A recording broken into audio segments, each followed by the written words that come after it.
യേശുവിനതുല്യ സ്നേഹത്തെ പാരിൽ പരദേശിയെ കാക്കുന്ന വീട്ടിൽ പാടും ഞാൻ യേശുവിനതുല്യ സ്നേഹത്തെ പാരിൽ പരദേശിയെ പാർക്കുന്ന വീട്ടിൽ പാവനമാം ചട്ടമെന്റെ കീർത്തനങ്ങളത്രേ നാൾതോറും അവകളെ ധ്യാനിക്കുന്നേ പാവനമാം ചട്ടമെന്റെ കീർത്തനങ്ങളത്രേ നാൾതോറും അവകളെ ധ്യാനിക്കുന്നേ യേശുവൻ പ്രിയൻ ക്രിസ്തേശുവൻ പ്രിയൻ യേശുവെപ്പോൾ വേറെ പ്രിയനില്ലയേ യേശുവൻ പ്രിയൻ ക്രിസ്തേശുവൻ പ്രിയൻ യേശുവെപ്പോൾ വേറെ പ്രിയനില്ലയേ പർവ്വതമാം സമപ്രശ്നങ്ങളാലേ നിർവാഹമില്ലാതെ ഞാൻ അലയുമ്പോൾ പർവ്വതമാം സമപ്രശ്നങ്ങളാലേ നിർവാഹമില്ലാതെ ഞാൻ അലയുമ്പോൾ നിർമ്മാണ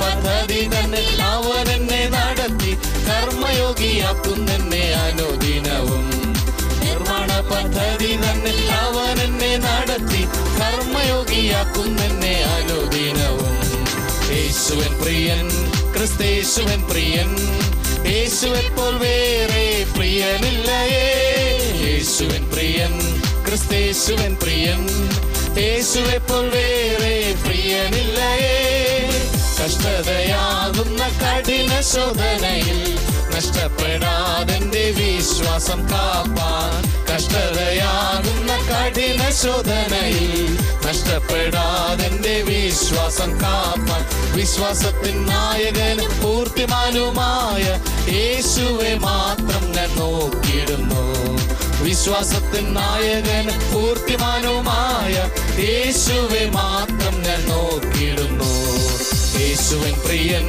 ക്രിസ്തേശുവൻ പ്രിയൻ യേശുവെപ്പോൾ വേറെ പ്രിയനില്ലയേ യേശുവൻ പ്രിയൻ ക്രിസ്തേശുവൻ പ്രിയൻ യേശുവെപ്പോൾ വേറെ പ്രിയനില്ലയേ കണ്ണുനീർ വഴിത്താര ഞാൻ നടന്നാലും എണ്ണപ്പെട്ടോരാരും കൂട്ടില്ലെന്നാലും കണ്ണുനീർ വഴിത്താര ഞാൻ നടന്നാലും എണ്ണപ്പെട്ടോരാരും കൂട്ടില്ലെന്നാലും എന്തിനു എന്നുള്ള മൃഗകാലങ്ങുന്നു അണുവും എന്നെ സ്നേഹിക്കുന്ന യേശു ബലഹീനനോ എന്തിനു എന്നുള്ള മൃഗകാലങ്ങുന്നു അണുവും എന്നെ സ്നേഹിക്കുന്ന യേശു ബലഹീനനോ യേശുവൻ പ്രിയൻ ക്രിസ്തേശുവൻ പ്രിയൻ യേശുവെപ്പോൾ വേറെ പ്രിയനില്ലയേ യേശുവൻ പ്രിയൻ ക്രിസ്തേശുവൻ പ്രിയൻ യേശുവെപ്പോൾ വേറെ പ്രിയനില്ലയേ.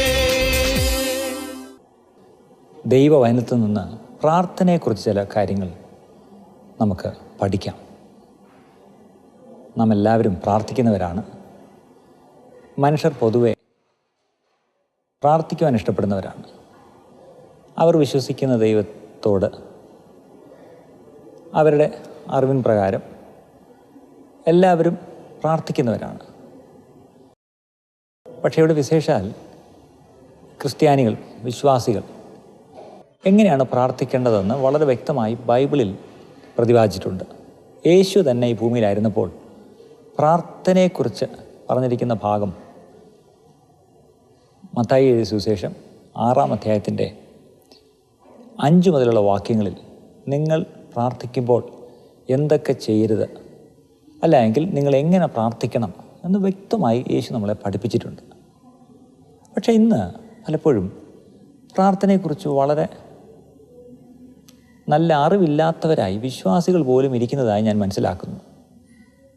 ഈ നാളിൽ ഞാൻ ചില കാര്യങ്ങൾ കാണുകയും കേൾക്കുകയും അറിയുകയും ചെയ്തപ്പോൾ എൻ്റെ മനസ്സിൽ ഈ ഒരു ഭാരം, ദൈവമേ, പ്രാർത്ഥനയുടെ പേരിൽ ഒരുപാട് നിഷ്കളങ്കരായ വിശ്വാസികൾ തെറ്റായി വഴി നടത്തപ്പെടുന്നു. അത് അവരുടെ കുറ്റമല്ല, അവരെ പറഞ്ഞു പഠിപ്പിച്ചിരിക്കുന്നത് അല്ലെങ്കിൽ അവർ കാണുന്നതും കേൾക്കുകയും ചെയ്യുന്നത് തെറ്റായിട്ടാണ്. ഞാനൊരു കാര്യം പറയാം.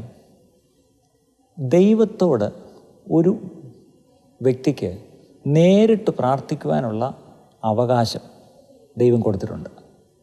ആദ്യത്തെ പ്രാർത്ഥന ഒരുവൻ പാപിയായിരിക്കുമ്പോൾ തന്നെ, ദൈവമേ, ഞാനൊരു പാപിയാണെന്ന് ഞാൻ സമ്മതിക്കുന്നു, അങ്ങേ ഞാൻ രക്ഷകനായി അംഗീകരിച്ച് എൻ്റെ ഉള്ളിലേക്ക് അവിടെ നിന്ന് കടന്നു വരണമേ എന്നൊരു പ്രാർത്ഥന, അത് ഒരു പാപിക്ക് പ്രാർത്ഥിക്കാൻ ദൈവം കൊടുത്തിരിക്കുന്ന അവകാശമാണ്.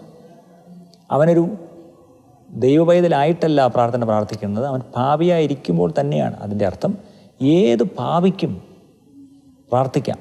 പക്ഷേ ആ പ്രാർത്ഥന അനുതാപത്തിൻ്റെ പ്രാർത്ഥനയായിരിക്കണം. അല്ലാതെ പാപി മറ്റെന്തെങ്കിലും കാര്യത്തിന് വേണ്ടി പ്രാർത്ഥിച്ചാൽ ആ പ്രാർത്ഥന ദൈവം കേൾക്കുന്നില്ല. പാപികളുടെ പ്രാർത്ഥന ദൈവം കേൾക്കുന്നില്ല, ഒരു പ്രാർത്ഥന ഒഴികെ. ഏതാണ് ആ പ്രാർത്ഥന? അവൻ അനുതപിച്ച് പശ്ചാത്താപത്തോടെ ദൈവത്തോട് മടങ്ങി വന്ന് പ്രാർത്ഥിക്കുന്ന ആ പ്രാർത്ഥന ദൈവം കേൾക്കുന്നു. ആ പ്രാർത്ഥനയ്ക്ക് ഉത്തരമായി അവൻ്റെ പാവങ്ങളെ ദൈവം ക്ഷമിച്ച് അവനെ ഒരു ദൈവപൈതലാക്കി ദൈവം മാറ്റുന്നു. അവൻ ദൈവ വഴികളിൽ പിന്നീട് നടക്കേണ്ടത് അവൻ്റെ ഉത്തരവാദിത്വവും കടമയുമാകും. അപ്പോൾ ഞാനിവിടെ പറയുന്നത് ഒരുത്തൻ പ്രാർത്ഥിക്കുന്ന പ്രാർത്ഥനയെ പറ്റിയല്ല. പാപിയായിരുന്നവൻ പാപങ്ങൾ ഏറ്റുപറഞ്ഞ് യേശുക്രിസ്തുവിൻ്റെ രക്തത്താൽ കഴുകൽ പ്രാപിച്ച് ഒരു ദൈവപൈതലായി കഴിഞ്ഞ ശേഷം അവൻ പിന്നീട് അവൻ്റെ പ്രാർത്ഥനാ ജീവിതത്തിൽ ചില കാര്യങ്ങൾ അവൻ ശ്രദ്ധിക്കേണ്ടതുണ്ട്. ഒരു ദൈവപൈതലിന് നേരിട്ട് ദൈവത്തോട് പ്രാർത്ഥിക്കാനുള്ള അവകാശം, സ്വാതന്ത്ര്യം ദൈവം തന്നിട്ടുണ്ട്. ഈ കാര്യത്തിൽ മറ്റൊരു മധ്യസ്ഥൻ്റെ ആവശ്യമില്ല. ഞാൻ പറയുന്നത് ഒന്നുകൂടെ ഞാൻ തെളിച്ചു പറയട്ടെ. പ്രാർത്ഥനയിൽ ദൈവത്തോട് നമുക്ക് നേരിട്ട് ചെന്ന് നമ്മുടെ വിഷയങ്ങൾ പറയാവുന്നതാണ്. അതിനിടയ്ക്ക് നമുക്കും ദൈവത്തിനും ഇടയ്ക്ക് മറ്റൊരു മധ്യസ്ഥൻ്റെ ആവശ്യമില്ല. ദൈവത്തിനും മനുഷ്യർക്കും ഇടയ്ക്ക് ഒരേ ഒരു മധ്യസ്ഥനേ ഉള്ളൂ, അത് യേശുക്രിസ്തു തന്നെയാണ്. യേശുക്രിസ്തു അല്ലാതെ മറ്റൊരു മധ്യസ്ഥനില്ല. അതുകൊണ്ട് പ്രാർത്ഥനയിൽ നിങ്ങൾ മധ്യസ്ഥരെ അന്വേഷിച്ച് പോകരുത്. മധ്യസ്ഥരുടെ സഹായം നിങ്ങൾക്ക് ആവശ്യമില്ല. ഈ കാര്യം ഞാൻ വളരെ വളരെ വ്യക്തമായി പറയുകയാണ്. പഴയ നിയമത്തിൽ നമുക്കറിയാം, മനുഷ്യർക്ക് നേരിട്ട് ദൈവത്തോട് അടുത്ത് ചെല്ലുവാൻ കഴിയുകയില്ല. എപ്പോഴും അവിടെ ഒരു മധ്യസ്ഥന് ആവശ്യമായിരുന്നു. അവിടെയാണ് പുരോഹിതരുടെ ആവശ്യം വന്നത്. പുരോഹിതർ ദൈവത്തിനും മനുഷ്യർക്കും ഇടയ്ക്ക് നിന്ന് മനുഷ്യരുടെ കാര്യം ദൈവത്തോട് പറയുന്നവർ, അല്ലെങ്കിൽ ദൈവത്തിൻ്റെ കാര്യങ്ങൾ മനുഷ്യരോട് പറയുന്നവരായിരുന്നു പുരോഹിതർ, പ്രവാചകന്മാർ, അങ്ങനെയുള്ളവർ. പക്ഷേ പുതിയ നിയമത്തിൽ അങ്ങനെയല്ല. പത്രോസിൻ്റെ ലേഖനത്തിൽ വളരെ വ്യക്തമായി നാം പഠിക്കുന്നു, നാം എല്ലാവരും രക്ഷിക്കപ്പെട്ട ഓരോ ദൈവവേദിലും അവൻ ഒരു പുരോഹിതനാണ്. ബൈബിൾ പറയുന്നത് രാജകീയ പുരോഹിത വർഗമാണ് നാം.